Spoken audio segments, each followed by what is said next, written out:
Golden State Warriors versus Washington Wizards, game preview and injury report, labanan para sa mga kulang na players. Bukas ng araw ay magtatagpo muli ang Golden State at Washington at inaabangan ito ng fans dahil sa epekto ng injuries at lineup changes sa dalawang team. Mahalaga ang game na ito para sa Warriors na lumalaban para makapasok sa playoffs habang ang Wizards ay naghahanap ng paraan para makabangon mula sa sunod-sunod na pagkatalo. Isa sa pinakamalaking usapin bago ang laban ay ang pag-angat ni Santos. Sa kanilang huling laro, nagpakita ng magandang performance ang Warriors laban sa Brooklyn Nets kung saan nanalo sila. Ang panalong ito ay mahalaga dahil nagbibigay ito ng momentum sa team bago harapin muli ang Wizards. Isa sa mga standout players sa larong iyon ay si Gui Santos na nagtala ng career-high 31 points. Pinatunayan niya na kaya niyang maging isa sa mga sandigan ng Warriors kung saan naging epektibo siya sa opensa sa pamamagitan ng mahusay na shooting performance na 11 of 16 sa field at 4 of 6 sa 3-point range. At dahil dito ay naging susi siya sa comeback win ng kanilang team matapos nilang malagpasan ang double-digit deficit at tuluyang manalo ng 3 puntos. At hindi lamang iyon, dahil sa kanyang ipinakitang laro ay nakakuha siya ng papuri mula sa coaching staff at teammates na nagsasabing lumalago na ang kanyang kumpiyansa at kakayahan sa loob ng court. Bukod kay Santos, nag-ambag din ang iba pang players tulad ni Brandin Podziemski at mga veterano gaya ni Draymond Green upang maselyuhan ang panalo. Kilala si Green bilang puso ng depensa at emotional leader ng Warriors kaya ang kanyang pagkawala sa ilang laro ay malaking dagok sa team. Sa mga nakaraang linggo, siya ay na-out dahil sa injury sa paa at iba pang physical issues na nagdulot ng kakulangan sa defensive identity ng team. Ngunit ngayon na siya ay inaasahang makabalik o mas maging available, inaasahan ng fans na muling bubuhayin niya ang intensity ng Warriors sa loob ng court. Sa kasaysayan ng kanyang career, si Green ay hindi lamang isang scorer kundi isang all-around player na nagbibigay ng rebounds, assists at higit sa lahat, depensa. Bilang isang former Defensive Player of the Year candidate at multi-time champion, ang kanyang presensya ay hindi nasusukat lamang sa statistics kundi sa leadership at communication sa loob ng laro.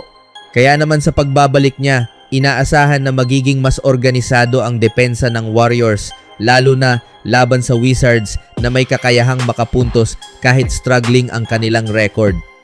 Kung titingnan ang kasalukuyang kalagayan ng Warriors, sila ay may record na 35, 38 at kasalukuyang nasa play-in tournament picture bilang ika-10 seed sa Western Conference. Hindi naging madali ang kanilang season dahil sa injuries ng kanilang key players tulad ni Stephen Curry, Jimmy Butler at ang kabago-bago lang na si Moses Moody. Sa katunayan, malaking bahagi ng kanilang struggles ay nagmula sa pagkawala ng kanilang core players dahilan upang mag-adjust ang coaching staff at bigyan ng mas malaking roles ang mga batang players. Sa kabila ng paghihirap ng Warriors dahil sa kanilang 26 turnovers, nagawa pa rin nilang kontrolin ang huling bahagi ng laro at makuha ang panalo. Ang tagumpay na ito ay nagbigay sa kanila ng mahalagang momentum para sa kanilang susunod na laban. Ipinapakita rin nito na kahit kulang sila sa star power, kaya pa rin ng Warriors na makipagsabayan sa ibang mga teams. Samantala, ang Washington Wizards ay nasa mas mahirap na sitwasyon. Sila ay may record na 17-55 at kabilang sa pinakahuling pwesto sa Eastern Conference. Sa kabila nito, hindi dapat maliitin ang kanilang kakayahan dahil kahit papaano ay nakakuha sila ng panalo kamakailan matapos ang mahabang losing streak. Ito ay maaaring magsilbing motivation para sa kanila upang ipakita na kaya pa rin nilang makipagkompetensya laban sa mas malalakas na teams. Isa pang factor na dapat isaalang-alang ay ang injuries ng Wizards. Maraming key players ang hindi makakalaro, kabilang ang ilang pangunahing scorers at rotation players. Dahil dito, mapipilitan ang kanilang coaching staff na umasa sa mga younger players at bench depth. Gayunpaman, ang ganitong sitwasyon ay maaaring magbigay ng pagkakataon sa ibang players na mag-step up at ipakita ang kanilang kakayahan. Sa kanilang huling laban, ang Wizards ay nagpakita ng isang napakalakas at dominanteng laro ng kanilang talunin ang Utah Jazz sa score na 133-110 at sa panalo na ito ay nagwakas din ang kanilang mahaba habang sunod-sunod na talo.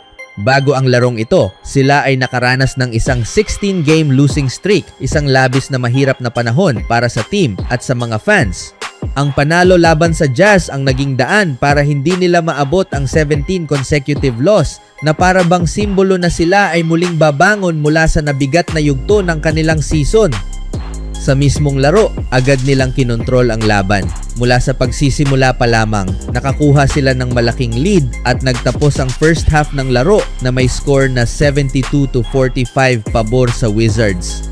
Ang mataas na puntos na iyon ay nagpapakita kung gaano sila kasigla at kung paano nila pinabagsak ang depensa ng Jazz.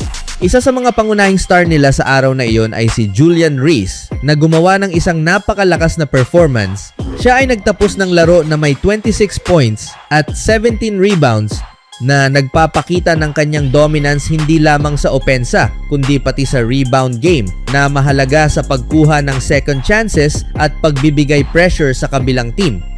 Sa kabuuan, ang kanilang huling laban kontra Golden State noong nakaraang Martes ay ginanap sa Capital One Arena sa Washington, D.C. kung saan nanalo ang Warriors na may final score na 125-117. Sa laro na iyon, pinangunahan ni Kristaps Porzingis ang Warriors sa may 30 points habang si DeAnthony Melton naman ay nag-ambag ng 27 points at iba pang kontribusyon sa pagkapanalo. Bagaman natalo, hindi rin masama ang ipinakita ng Wizards sa scoring department. Nagtala sila ng 117 points na nagsasaad na hindi ganap na napigilan ng Warriors ang opensa ng Wizards. Si Trae Young ay nagpakita rin ng hustong performance sa scoring 3 beses na nagpapakita ng potensyal ng Wizards kahit na maraming key players ang absent noon. Kung titignan ang kasaysayan ng kanilang mga laban, mas nangingibabaw ang Warriors. Sa huling 3 regular season meetings, nanalo ang Warriors lahat laban sa Wizards na may average point differential na plus 10.7. Sa huling 10 laro nilang nagharap, 7 beses ding nanalo ang Golden State at 3 lamang ang Wizards na may average na mas mataas na puntos ang Warriors kaysa Wizards sa bawat laban. Sa nalalapit na game, marami ang maghihintay na makitang sino ang mas makakahabol sa momentum. Para sa Warriors, mahalaga ang panalo para maitaas ang kanilang ranggo sa Western Conference at makaiwas sa mga positional disadvantages sa play-in tournament. Kahit puno sila ng injury riddles, ang mga players tulad nina Podziemski, Melton, Santos at Green ay inaasahang magbibigay ng malaking kontribusyon kung sila ay maglalaro ng malinis at matatag. Para sa Wizards naman, ang panalo ay malaking boost sa moral lalo na kung makakakuha sila ng pag-asa bago matapos ang season. Kasalukuyang may mahaba silang losing streak ngayong season, kaya ang bawat laban ay pagkakataon para ipakita ang kanilang paglaban at improvement sa future. Kung titingnan ang injury report, ito ang maaaring mag-decide ng flow ng laro. Ang Warriors at Wizards ay parehong nagkakaproblema sa health ng kanilang core players, kaya ang coaching adjustments at depth contributions ang maaaring maging susi para sa panalo.